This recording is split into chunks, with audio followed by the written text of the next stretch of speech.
नमस्कार, आप सबका स्वागत है हमारे चैनल नेक्स्ट 9 न्यूज पर। मेरा नाम है दीपक गुप्ता। महाराष्ट्र के सियासी संकट के बाद उद्धव ठाकरे ने एक तरफ इस्तीफा दिया था, तो वहीं दूसरी तरफ सीएम पद संभालते नजर आए थे बीजेपी के समर्थन से एकनाथ शिंदे। लेकिन उसके बाद उद्धव ठाकरे और शिंदे गुट में लगातार बयानबाजी का दौर देखने को मिला। लेकिन इन सब के बीच अब की बात करें तो इस समय शिव संवाद यात्रा पर हैं आदित्य ठाकरे, उद्धव ठाकरे के बड़े बेटे। जी हाँ, तो आदित्य ठाकरे शिव संवाद यात्रा के दौरान जो उनके एक्सपीरियंस रहे वो बातें करते नजर आए और उन्होंने एकनाथ शिंदे के सीएम पद से इस्तीफे को लेकर कुछ बातें छेड़ दी हैं जो असल मायने में देखा जाए सच स्वीकार किया जा सकता है उसको लेकर। दरअसल आप हमारे पीछे लगी ये तस्वीर देख ही सकते हैं। एक समय था जब एक साथ नजर आते थे बड़े बड़े नेता, जहां पर उद्धव ठाकरे हैं जो मुख्यमंत्री थे और ये एकनाथ शिंदे हैं जो अब मुख्यमंत्री हैं, और ये आदित्य ठाकरे हैं जो मुख्यमंत्री बनने की तैयारियों में लगे हुए हैं।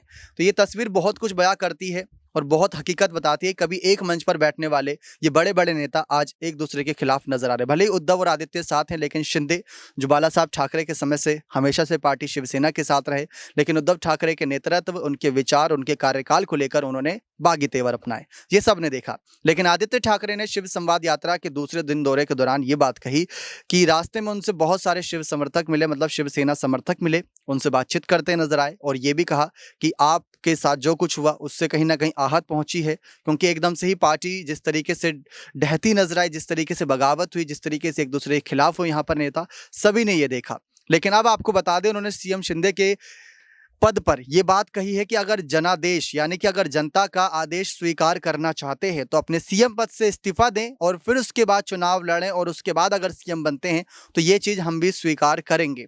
ये बात आदित्य ठाकरे ने कर दी है। जी हाँ, बहुत बड़ा बयान है अगर देखा जाए, क्योंकि पहले भी शरद पवार भी ये बात कह चुके हैं कि 6 महीने में ये सरकार गिर जाएगी। तो वहीं दूसरी तरफ उद्धव ठाकरे भी ये बात कह चुके हैं कि मध्य अवधि में चुनाव करा के दिखाओ। शिवसेना के कई नेताओं ने यह बयान दिया था कि मध्य अवधि में चुनाव करा के तो दिखाओ, क्योंकि विधायकों का समर्थन मिलना एक बात होती है और जनता का समर्थन मिलना एक बात होती है।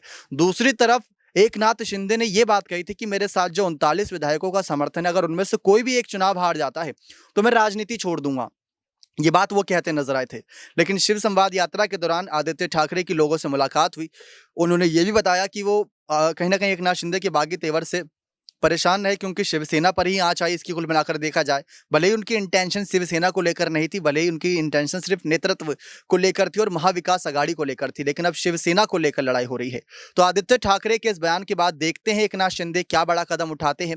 अब राज ठाकरे भी कह सकते हैं राजनीतिक सियासत में कूद पड़े हैं और वो उद्धव ठाकरे को जिम्मेदार ठहरा रहे हैं बगावत के पीछे का। ना ही देवेंद्र फडणवीस, ना ही शरद, ना ही यहाँ पर कह सकते हैं एकनाथ शिंदे, पूरी तरीके से उद्धव ठाकरे जिम्मेदार हैं और महाविकास अघाड़ी का गठबंधन जिम्मेदार है, क्योंकि बाला साहब ठाकरे कभी से नहीं चाहते थे कि ये गठबंधन हो।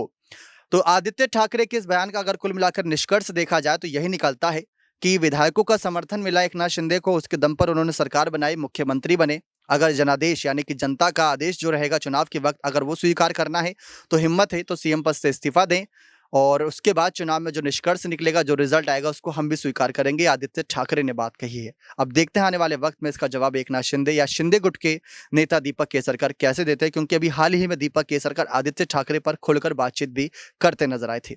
बने रहे चैनल के साथ, ऐसी और तमाम बड़ी खबरों के लिए बहुत बहुत धन्यवाद।